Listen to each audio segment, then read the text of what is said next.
Hello అండి. అందరికీ నమస్కారం. ఈరోజు నేను ఫుడ్ వ్లాగ్ చేస్తున్నాను. చాలా రోజులైంది వీడియోస్ ఏం పెట్టలేదు. నేను ఎప్పుడు ఎలా చేసుకుంటానో అలా దొండకాయ ఉల్లికారం కూరని మీకు షేర్ చేద్దామని అనుకుంటున్నాను. ఈ కూర అయితే చాలా బాగుంటుందండి. ముందుగా దొండకాయలు బాగా కడుక్కొని సన్నగా తరుక్కోవాలి. దీంట్లో రుచికి తగిన ఉప్పు, కొంచెం పసుపు వేసి మూత పెట్టాలి. నూనె వేయక్కర్లేదు, వేయొద్దు కూడా. మనం కాయలను కడిగి తరుగుతాం కదా, ఆ నీరే సరిపోతుంది. ఈలోపు ఉల్లికారానికి మసాలా రెడీ చేసుకుందాం. ఇక్కడ కూర ముక్కలు తక్కువగా ఉన్నాయి, నేను ఒక్కటే తీసుకున్నాను ఉల్లిపాయ. మనం కూర ఎంత ఉందో దాన్ని బట్టి ఉల్లిపాయలు తీసుకోవచ్చు.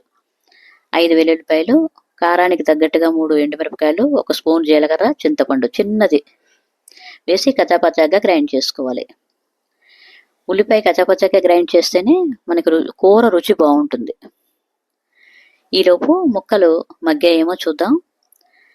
ఒక ముక్కను బట్టి మనం ఇలాగా గరిటెతో నొక్కితే 2గా చీలింది అంటే అది మగ్గినట్టే. దాన్ని పక్కన తీసి పెట్టుకొని మూగుడులో 3 స్పూన్ల నూనె వేసి మినపప్పు, శనగపప్పు, ఆవాలు, జీలకర్ర వేసి వేయించాలి. ఎర్రగా వేగాక అందులో కరివేపాకు, అలాగే ఇంగువ, 1/2 స్పూన్ ఇంగువ.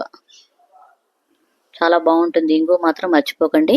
ఇంగువ వేసుకొని ఒకసారి కలిపి ఈ మసాలా నూరి ఉంచుకున్నాం కదా ఉల్లిపాయతే, అది వేసేయాలి.